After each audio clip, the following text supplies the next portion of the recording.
So I got a new submission and it writes, "It's hard for me to try to look forward and move on when I think I will never find that love again. I clung on to something that hurt me so bad because I was afraid that if I leave, there will be no one willing to stay, and now she's gone. And I don't think I can get her back by waiting this time. It's not like I want to give up on love, but it feels like I'm chasing something I will never find. How did you keep moving through your breakups and talking stages?" So, first of all, you're in luck because, like, I haven't dated anyone in around 3 years, which is like whatever. It's a personal choice. But I actually just had a really, really, really amazing talking stage fall through. Not much I can do about it, sadly. But I'm trying to say that I can give you actual raw feeling that you probably want to hear in my response. So take this all with like a little bit of grain of salt, but I kind of know what I'm talking about here, I think. There's a lot to unpack here, so I'm just going to start with your first sentence. "It's hard for me to try to look forward and move on when I think I will never find that love again." And this is not what you're going to want to hear, but you're not going to find that love again. And do you want to know why? Because the next person you end up dating will be a completely different person, you know? Whatever has happened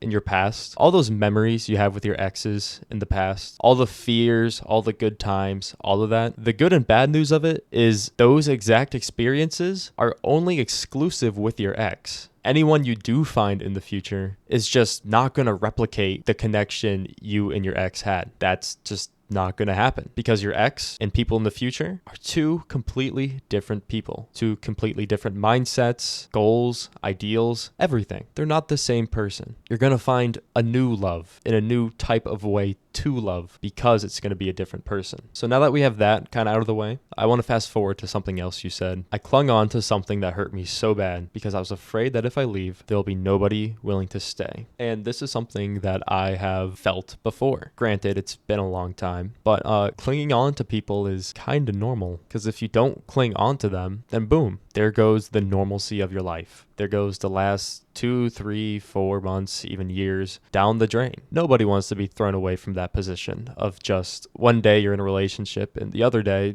you're not. I don't think anyone truly wants to go through that. That's also why people have to gather courage within themselves to break up with people because it's a hard switch. But the whole "if I leave, no one's going to want to stay" thing, look around you, man. If you have any friends, any family, people stay in your life all around you. You're just not paying attention to that because it's not romantic. And I've suffered from, the same feeling too. Feeling so tunnel visioned on wanting to be loved that you don't look around you and see all the people that already love you. If you want me to start digging even deeper, even the fucking trees outside and the birds chirping love you. There's love all around. There's going to be something or someone that will just stay with you, romantic or not. Fast forwarding a little bit, you also said, "I don't think I can get her back by waiting this time." And I know exactly how you feel. Waiting is the worst shit imaginable, especially when your mind never wanders off of that person. Sometimes there are people just so amazingly magnificent that your whole heart and soul tells you to just wait for that slight uncertain chance that in the future you guys can rekindle something. And I don't think having that feeling of wanting to wait is bad. I feel like that's normal when you just like someone so much your heart can't take it. But like you said, you can't rely on it. Even if it worked one time before, it might not work the next time after. Obviously, this person that you're telling me about is bad for you. And from what I can infer, you've already waited on them once. If you already waited on them once, rekindled things, and it still didn't work out, I think that's just your sign that you and this person just probably won't work out, which is the most heartbreaking thing anyone could ever tell you. And I'm sorry I have to be the one to do that. But it gets to a point that even if you both go through your self-improvement arcs or whatever, come back at a later time and things still don't work out, then you just gotta realize you're trying to push together puzzle pieces that don't exactly fit, And lastly, I'm gonna touch the actual question that you asked me. How did you keep moving through your breakups and talking stages? It's a pretty easy answer. Sadly, I want to be able to give you some deep philosophical stoic answer that makes you go like, "Oh, fuck the world, I can do this." But you just cry about it, man. You think about it and cry about it until you can't anymore. And I don't mean like, "Oh, my eyes are just sweating" type of crying. I mean, bawl your fucking eyes out, man. Don't discredit the things that you're feeling. You're going through heartbreak.